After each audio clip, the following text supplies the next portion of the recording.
चल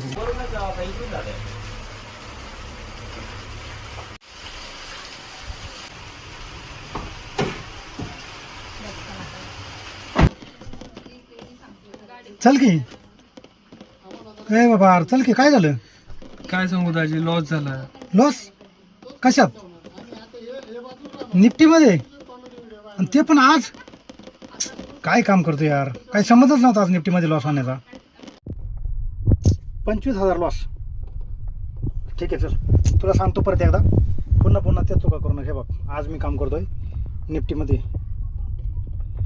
पूर्ण one side rally होती.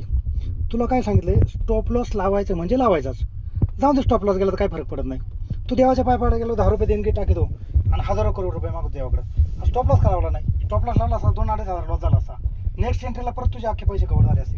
हे बघ, मी वन साईड रॅली अख्खी कॅप्चर केली, फक्त निफ्टीचा एक लॉट लावला होता. हे पहा लाईव्हमध्ये 12,400चा प्रॉफिट आहे. काही संबंधच नव्हता लॉस व्हायचा. जिथं 25,000 लॉस झाला आहे, लॉस नाही प्रॉफिट नाही होते, पण कमीत कमी लॉस तरी नको ना करू. तू जर आज 25,000 केला, उद्या 25,000 केला, तुझे कवर होणार आहे का? स्टॉप लॉस लावून 2, 2.5, 3 हजारापर्यंत लॉस ठीक आहे. त्याच्यानंतर तू प्रॉफिटमध्ये सगळं तुझा लॉस 8 दिवसाचा लॉस एका दिवसात कवर होईल. या अशा रॅली प्रत्येक आठवड्यात एक तरी मोठी रॅली येऊन जाते. हे बघ, काही कमी रॅली होती, काही संबंधच नव्हता लॉस करायचा. हे बघ, कालच्या याच्यात आहे ना, ही पण रॅली मी कॅप्चर केली होती, 11,000चा प्रॉफिट होता. ही रॅली कॅप्चर केली होती, इथं 13,000चा प्रॉफिट होता. आता हे तुला मी नंतर सगळं स्टेटमेंटमध्ये दाखवणारच आहे. काय लोड न घेऊ, तो हा गेलेला लॉस 100% कवर होईल.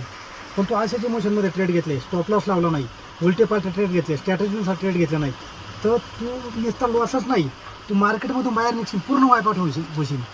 त्याच्यामुळं प्रत्येक वेळेस ट्रेड घेतल्याच्यानंतर स्टॉप लॉस हा कंपल्सरी लावायचाच. छोटा स्टॉप लॉस आणि मोठं टार्गेट. ओके, चला आता नको लोड घेऊ.